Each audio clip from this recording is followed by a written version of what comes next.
সত্যের সন্ধানে SB news 24 TV. Boalkhali স্বাস্থ্য কমপ্লেক্স এখন গাড়ি পার্কিংয়ের অভয় আশ্রম। এখানে শত শত মোটরসাইকেল আরোহী গাড়ি রেখে তাদের প্রয়োজনীয় কাজ সারার জন্য নিরাপদ স্থলে মোটরসাইকেল রেখে এই ধরনের একটি গুরুত্বপূর্ণ স্থানে তারা মোটরসাইকেল পার্কিং করে এবং সিএনজি অটোরিকশা এখানে পার্কিং করে রাখা হয়েছে নিরাপদ অভয়স্থলে। আপনারা দেখতে পাচ্ছেন অনেকগুলো সিএনজি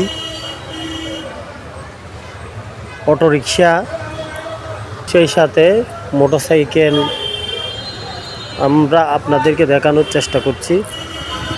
এছাড়াও বখাটে ছেলেদের জন্য আরেকটি অভয় আশ্রম উপজেলা স্বাস্থ্য কমপ্লেক্স, যেখানে লাইটের সড়ক বাতি যেগুলো রয়েছে সেগুলোতে নেই বাল্ব, নেই বিদ্যুৎ।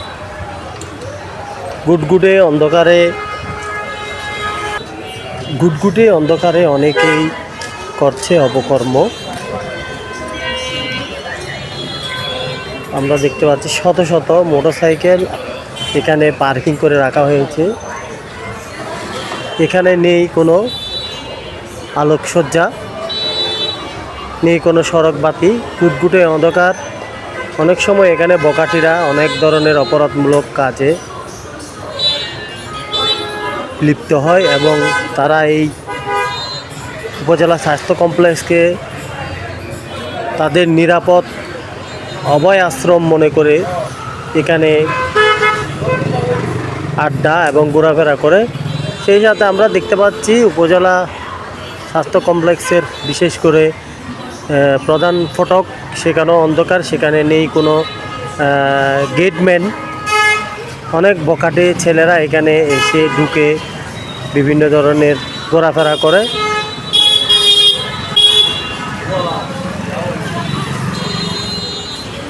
সবাইকে ধন্যবাদ। আমার ভিডিওটি ভালো লাগলে এবং কমেন্টে জানাবেন। সার্বিক পরিস্থিতি নিয়ে আপনাদের সাথে আবার হয়তোবা আরেকটি প্রোগ্রামে দেখা হবে। ধন্যবাদ সবাইকে। অপরাধ সংগঠিত করে অনেক বখাটেরা অপরাধে লিপ্ত হচ্ছে এই ধরনের পরিস্থিতির কারণে। সুতরাং প্রশাসনের দৃষ্টি আকর্ষণ করব যাতে এই হাসপাতালের বিষয়টি নজরে আনে। ধন্যবাদ সবাইকে।